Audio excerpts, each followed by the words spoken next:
Hi friends, నా పేరు చంద్రమోహన్. నేను ఎంసీఏ ఇక్ఫా యూనివర్సిటీలో చేశాను. నాకు చిన్నప్పటి నుంచి అడ్వర్టైజింగ్లో రాణించాలని చాలా కోరికగా ఉండేది. అది ఎక్కడ నేర్పిస్తారు, ఎలా నేర్పిస్తారు అనేది కరెక్ట్గా పాత్ తెలిసేది కాదు. ఒకరోజు సడన్గా మన హైదరాబాద్లో ఒక బస్ మీద యాడ్ చూశాను.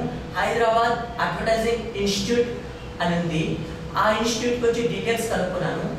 ఈ ఇన్స్టిట్యూట్లో 6 మంత్స్ కోర్స్ ఉంది. ఇందులో 3 మంత్స్ థియరీ, 3 మంత్స్ ప్రాక్టికల్స్ ఉన్నాయి. ఫస్ట్ థియరీలో పాస్ అయిన కార్పొరేట్ కమ్యూనికేషన్స్, ఈవెంట్ మేనేజ్మెంట్,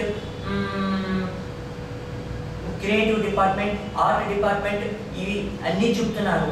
ఈ చెప్పేటటువంటి ఫ్యాకల్టీ బాగా ఎక్స్పీరియన్స్ ఫ్యాకల్టీ, అడ్వర్టైజింగ్లో బాగా ఎక్స్పీరియన్స్ ఉన్న వాళ్ళు మాత్రమే చెప్తున్నారు. ఇది మన హైదరాబాద్లో, ఆంధ్రప్రదేశ్లో ఎవరు అడ్వర్టైజింగ్లో రాణించాలనుకున్న వాళ్ళకి కూడా ఒక వరంలాగా ఉంది. ఈ అడ్వర్టైజింగ్ ఇన్స్టిట్యూట్లో జాయిన్ అయ్యాలనుకున్న వాళ్ళకి ఒక ఎయిమ్ ఉన్నవాళ్ళు ఖచ్చితంగా రాణించగలుగుతారు. ఇప్పుడు జాయిన్ అయిన వాళ్ళు. నేను ఇప్పుడు కోర్సు స్టార్టింగ్ స్టేజ్లోనే ఉన్నాను. నా కోర్సు అయిపోయాక ఒక ప్రొఫెషనల్ లాగా మీ ముందుకు వస్తాను. Thank you.